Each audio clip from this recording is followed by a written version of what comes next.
Let's jump into our second piece of news for today, and is that of a whole bunch of brand new Transformers Authentics products.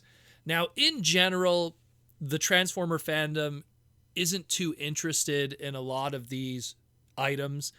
It's something that Hasbro, back in 2017, when they really started to roll out this product, was created to kind of foster other regions with low-cost products. The Transformers Authentics line really is something that, when it was created, would be made for, without a better term, the Market 6 kind of industries, so the more lower-tier kind of toy stores, and, of course, really trying to create an official product market for places like South America or some of the more lower Asian regions that don't have their own brand of official Transformer product. Even somewhere like China, in certain lower population regions, to just have an official Optimus Prime or Bumblebee toy out there instead of a whole bunch of bootlegs. It's no surprise that the Transformer Authentics products are mostly found in regions that also have the largest contingency of bootlegs of Transformer product. But that's here nor there. Either way, the point being is that we have a whole bunch of new ones here, and Hasbro is going to be rolling these out hopefully by the end of 2022's first quarter. And judging by the characters that they're showing here, I could, once again, much like the previous segment, see where they were going with this when it came to their choices and everything. Now, the Authentics line, again, like I said, 2017 was really when it started to roll out. But it kind of had a slow burn.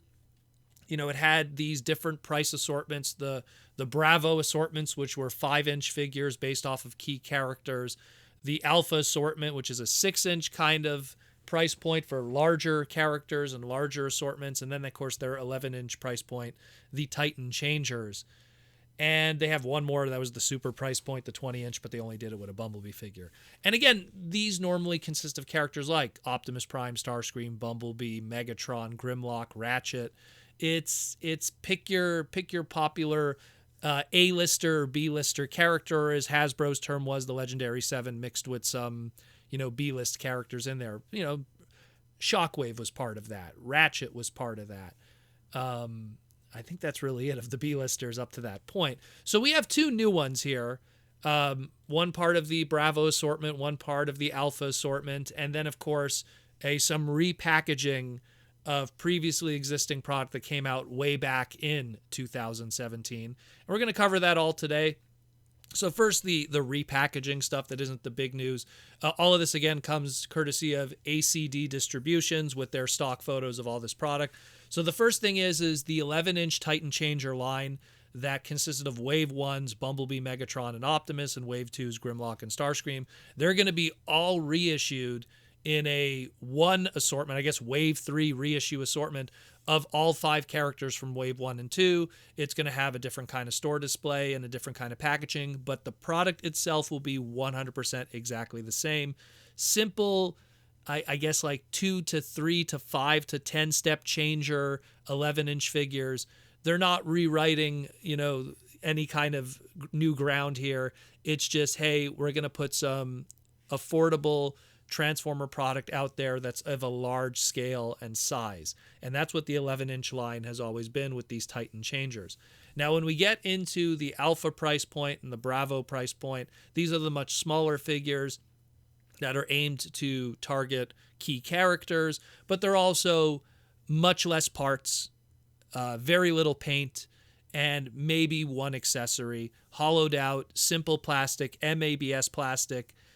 If you go to, again, your local supermarket, you might see them, maybe a drugstore. They're really aimed at those kind of markets for the Western world, and again, was really intended for places like South America, different areas in Asia, and stuff like that.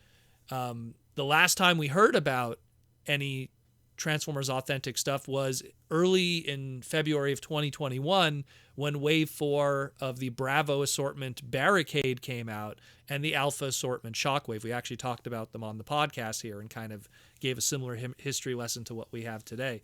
And those first showed up in Chile, of all places, which again kind of sums up what the whole point of this price point is. And then they started showing up in the Philippines, and everything I'm talking about right now starts to make sense.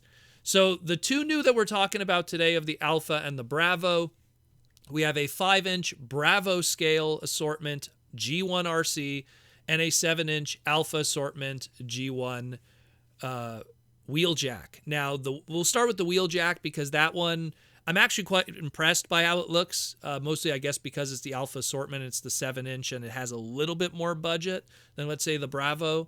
The Alpha assortment gives us something that's a little more of a Voyager-sized Wheeljack, just not a Voyager price point Wheeljack or budget. But it looks pretty good for what it is. I mean, I'm pretty impressed with how it turned out. A lot of the parts and pieces that are used on it, while it's a lot more limited than, let's say, our Earthrise Wheeljack, but it's still pretty impressive what they were able to pull off, with that Alpha assortment price point and 7 inches, and it looks pretty good. Giggity. A lot of phrasing today. Now let's talk about it. The RC, which is the more important one here that's getting a lot of people's attention. This is going to be the 5-inch Bravo price point RC. And it's pretty cool what they were able to pull off with what limited resources they had at their disposal. It's very rare that you see an RC that's kind of hollowed out like this and just uses kind of the parts and pieces that she has at her disposal to make a robot mode. But that harkens back to something even similar to that of the old Energon RC figure that was a basic price point. And I mean, probably the most recent one I could think of is maybe Q Transformers' RC, which also kind of used something that you just kind of had to work with the kibble that was available. We still got the silhouette of her body type that is still present within the torso and the hips and the legs and stuff like that. So they're still able to pull that off.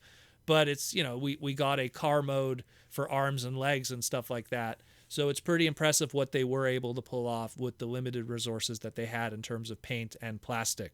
So pretty cool stuff. I like it a lot. And I know there's a lot of Fembot completists that pick up any Fembot figure that comes out across any brand of Transformers, and they're probably going to be gunning for this one too. And it's not a terrible looking figure, to be honest.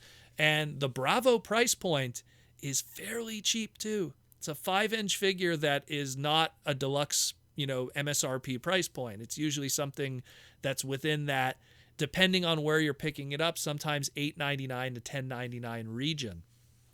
So it's going to be pretty cool. And she has a little blaster too. So nice stuff going on here. Again, it's interesting that they chose these two characters of Wheeljack and RC also, because these are two characters that will be present, not in this form though, but in trademark, will be present in the Rise of the Beast movie. Both Wheeljack and RC confirmed to be part of the Autobots / Maximals in the Rise of the Beast movie.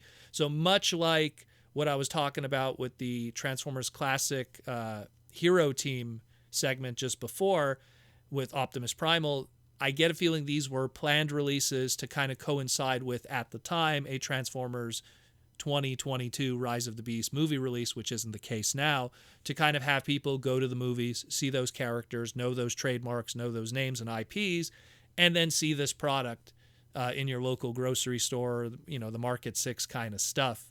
And I use the term Market 6, but it's not really it's not used in the same way that it's used today, unfortunately. But to see it in that Market 6 kind of environment and go, oh, hey, Wheeljack and RC, but the old forms, hey, maybe I'll pick that up. And again, affordable product based on iconic characters, something they probably saw just on the movie screen.